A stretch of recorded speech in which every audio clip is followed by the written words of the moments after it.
આગળ સમાચારો તરફ નજર કરીએ તો સિદ્ધપુર તાલુકા પંચાયત 2026ની સહેસા બેઠક પર જીતેલ ભાજપ ઉમેદવાર શ્રીમતી કૃષ્ણાબેન વિજુસિંહ ઠાકોરે ઉમેદવારી ફોર્મ ભરતી વખતે ખોટું સોગંદનામું આપ્યો હોવાનો આક્ષેપ થયો છે।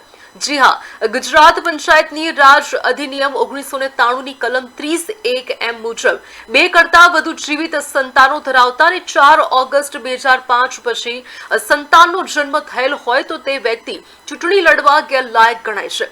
આક્ષેપ મુજબ કૃષ્ણાબેન ઠાકોર 3 સંતાનો ધરાવે છે અને ખોટું સોગંદનામું આપી ચૂંટણી લડીને જીત્યા છે, જે કાયદાનો ગંભીર ભંગ ગણાય છે।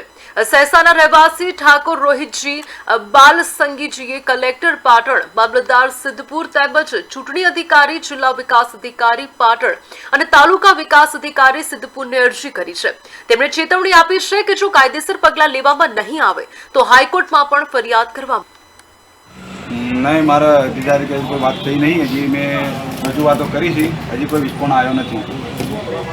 मैं एक अरजी आपी थी 6/4 आपी थी और एक अरजी काले आपी है। मैं 14 तारीखे आपी, 14 पहुँचे। डीडीओ साहब ने काले 14 तारीखे आपी। मैं नहीं, मारा अधिकारी की कोई बात थी नहीं। हजी मैं रजूआतो करी थी, हजी कोई रिस्पॉन्स आयो नहीं।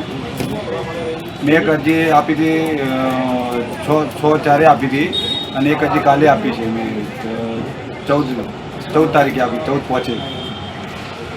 डीडीओ साहब ने काले 14 तारीखे आपी। मैं नहीं, मारा अधिकारी की कोई बात थी नहीं। हजी मैं रजूआतो करी थी, हजी कोई रिस्पॉन्स आयो नहीं। मैं एक अरजी आपी थी 6/4 आपी थी और एक अरजी